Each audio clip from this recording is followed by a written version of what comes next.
Sama-sama ang pagkilos kailangan para sa mas maigting na pangangalaga sa kapaligiran ngayong Earth Month ay naman kay Senator Loren Legarda. Detalye na balita mula kay Raymond at pa sa Aris 28. Raymond, good morning.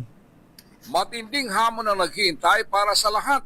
Gobyerno, institusyon at komunidad para sa pagharap sa mga problema ng bansa sa klima at enerhiya kasabay ng pagdiriwang ng Earth Month ngayong buwan ng Abril. Ayon kay Senador Loren Legarda, mahalagang nagkakaisang pagkilos o whole of nation approach kasunod ng pandaigdigang krisis sa enerhiya dahil sa pagtaas ng presyo ng langis, kakulangan ng supply at geopolitical tensions.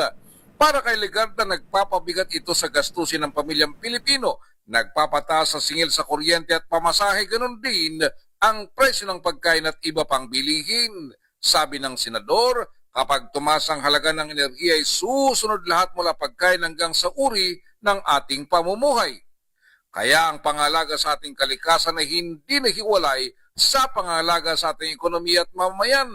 Para sa kanya, dapat ay bumalangkas ang Pilipinas na mga programang tutugon sa tumataas na gastos sa enerhiya at mga sakunang dulot ng climate change alinsunod sa pandaigdigang tema ng Earth Month na Our Power, Our Planet.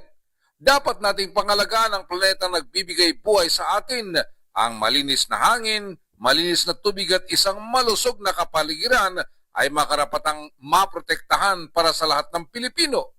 Kapag nasisira ang ating kalikasan, ang unang naapektuhan ay ang ating mga pamilya. Si Legarda ay pangunahing mayakda ng mga batas para sa pangalaga sa kalikasan. Ito si RH28, Raymond Dadpas para sa DZRH, una sa Pilipinas, una sa Pilipino. Maraming salamat, Raymond.